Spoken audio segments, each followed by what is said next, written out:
नवल काव्यधारा channel में हम नवल प्रसाद रउआ सबके हार्दिक स्वागत करतनी। हार्दिक अभिनंदन बा रउआ सबके। आज एगो शीतलहरी के गीत सुनी। देह के ऊपर लागत बा कि बर्फ उठा के धइले बा, जल्दी उगी सूरज बाबा शीतलहरी जुलुम कइले बा, जल्दी उगी सूरज बाबा शीतलहरी जुलुम कइले बा। देह के ऊपर लागत बा कि बर्फ उठा के धइले बा, जल्दी उगी सूरज बाबा शीतलहरी जुलुम कइले बा। हाथ गोड़ कठुआ के कंडा एतना ठंडा भारी बा, हाथ गोड़ कठुआ के कंडा एतना ठंडा भारी बा।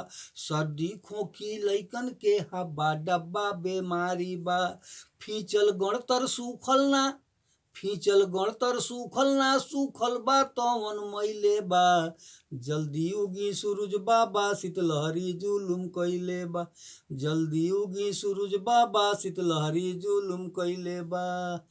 घर से निकलल दुलम भइल बा, कोप बढ़ल बा ठंडा के, घर से निकलल दुलम भइल बा, कोप बढ़ल बा ठंडा के। थर थर कांपस बुढ़ऊ बाबा हाथ में लिहले डंडा के, थर थर कांपस बुढ़ऊ बाबा हाथ में लिहले डंडा के।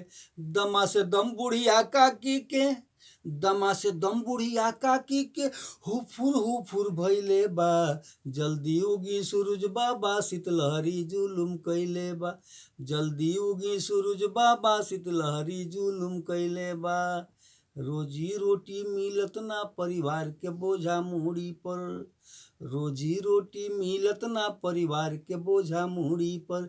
घरवा में आतंक मचल बा अब मकई के ठूरी पर, घूरा बैठ के भौर में लइका, घूरा बैठ के भौर में लइका कोन पका के धइले बा, जल्दी उगी सूरज बाबा शीतलहरी जुलुम कइले बा, जल्दी उगी सूरज बाबा शीतलहरी जुलुम कइले बा। खटिया गुदरा भइल बा पाला हवा लागत बा बहरी से, खटिया गुदरा भइल बा पाला हवा लागत बा बहरी से। अब ना नवल बुझाता तनको जान बची शीतलहरी से। घाम होखे में देर होई त, घाम होखे में देर होई त जान बुझाता गइले बा, जल्दी उगी सूरज बाबा शीतलहरी जुलुम कइले बा, जल्दी उगी सूरज बाबा शीतलहरी जुलुम कइले बा।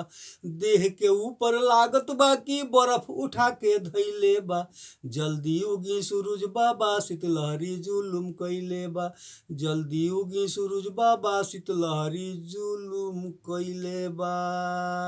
बहुत बहुत धन्यवाद।